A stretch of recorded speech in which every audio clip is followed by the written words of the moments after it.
Hello, good afternoon, everybody. I want to welcome you here to the Prog Monster. My name is Murph. I am the host of this show, a show dedicated to progressive rock and other forms of rock music. Today, we're here to do another one of the episodes of Battle of My Masterpiece albums. This will be episode number 6. So we've got some really tight ones again, as we do on every episode, because they're all masterpieces to me. So I have 61 albums that I've declared masterpieces in my own personal masterpiece collection. And the purpose for me to do this was I wanted to see if indeed my nostalgic favorite albums are still the same as they've been all these years, or maybe I'm just deluding myself. So we're going to find out. Anyways, I've got 4 more good ones today, and I'll give you them. So Genesis Trespass will be one of them. Trespass, sorry. Boston's debut album from 1976. Rush's Permanent Waves from 1980. And Supertramp's Crime of the Century from 1974 or 75, I believe. Give me a sec here. I believe it was 74. Yeah, I thought it was, but I wasn't 100% sure. So anyways, what I'm going to do is I'm going to talk about the albums, and then I'll just give you my rankings at the end. So generally speaking, I listened to all 4 albums again, played them at the level that I like to play them at, and then basically gave them a rank, and then went back and ranked them according to whatever number I decided to give them for that day. So we'll start with Supertramp, Crime of the Century. Many consider this Supertramp's best album, although you will get arguments for Breakfast in America as well. Breakfast in America, I think, sold more because it was more of a commercial success and had a more of a poppy commercial sound to it. This, not so much. In fact, I wouldn't call this really a commercial album. It did have some commercial stuff on it, for sure. There's no doubt about that. Yeah, School. I don't know if you would call School a commercial song. I would think it is, but it's not a hardcore commercial song, let's put it that way, where Dreamer's probably more the hardcore one. And then you have songs like Bloody Well Right, Asylum, Rudy, Crime of the Century, the title track, all really good deep cuts. There's lots of progginess on this album, for those who like prog music, which I do. There's quite a bit of a bluesy sound here. Both vocalists fantastic on this album.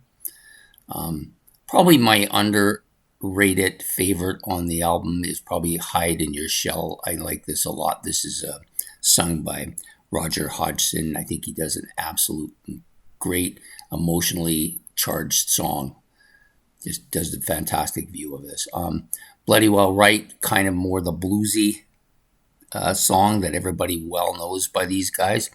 So this is a fantastic album. Deserves every point of accolades. It sounds great. The production's fantastic. Absolute incredible album. Next up, Rush's Permanent Waves. This was my official entry point into Rush, although I had listened to some of their stuff prior to this. A couple of TV specials with them singing stuff from Farewell to Kings, a rental of the Fly By Night from the library, which was kind of my overall introduction to them. But this was the first album I purchased and got into, and I just noticed it's got a crack here. I didn't see that before, so it must have been recent. Anyways, a big entrance for them for me. Huge album for me that year. Easily my favorite album of the year. And there was lots of really good stuff that year too. But of course they had the big radio favorite, probably overplayed, Spirit of Radio was my favorite song by them initially and was my favorite song for a while, period. Free Will and Natural Science were very, very strong deep cuts.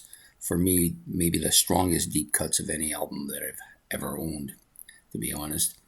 And the other songs, Jacob's Ladder, Entre Nous, Different Strings, all had their periods of time where they came to the top, but then settled down. So a very strong album by a very strong band. Has been my favorite Rush album for the past, since I've discovered it back in 1980. So the last 45 years, it's been my favorite album. It's had some challenges from some of their other albums, but has remained in that position for those years for a number of reasons. The next album up is Boston's debut. Many consider the greatest debut of all time.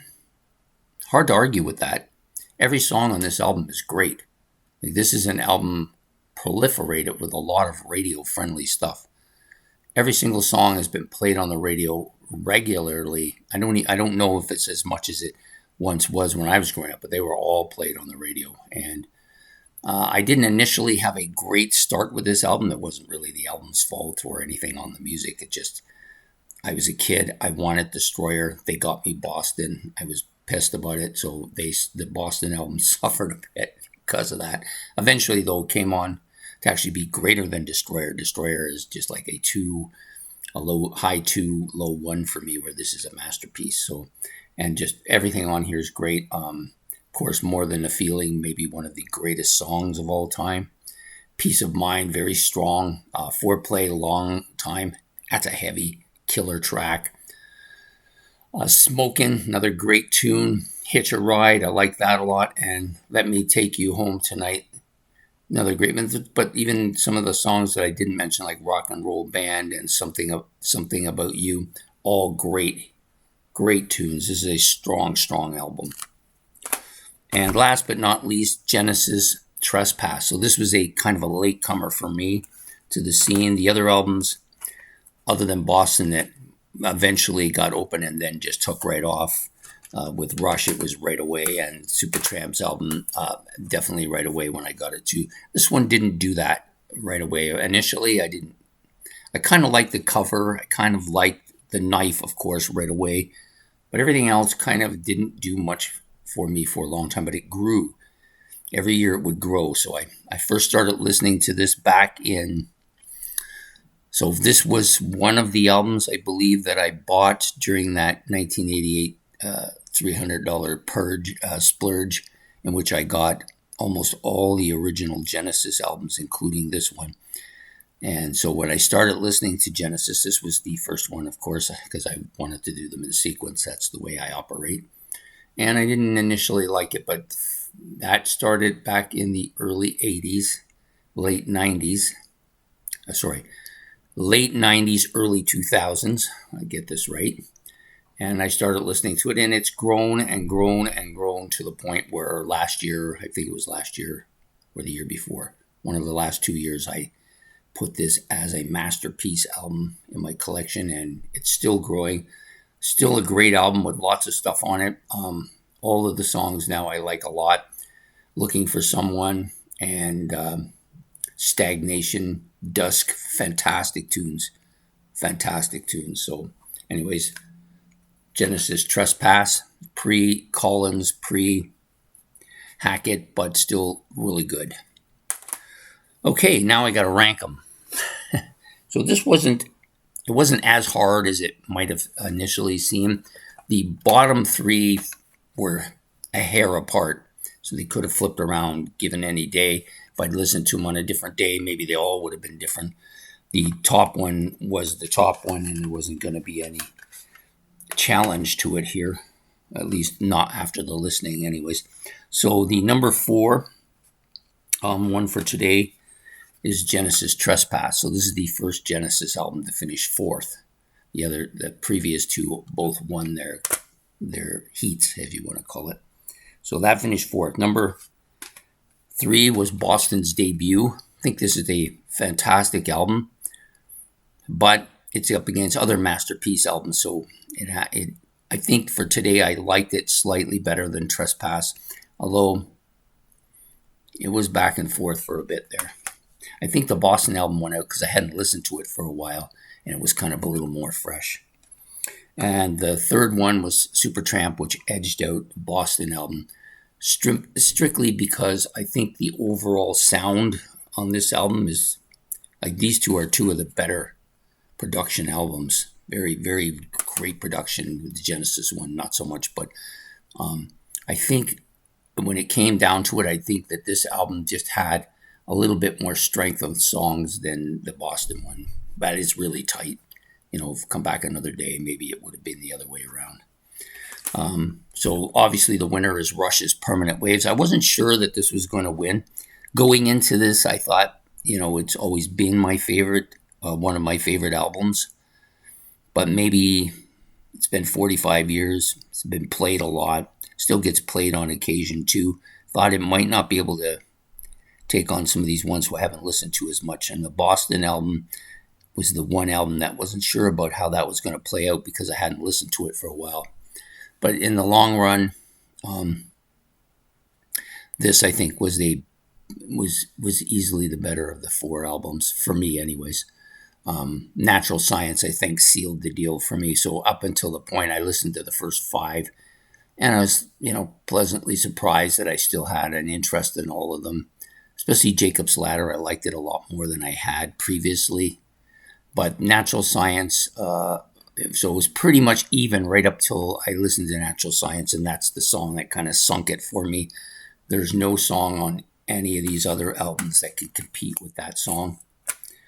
And there are some good ones. The Knife.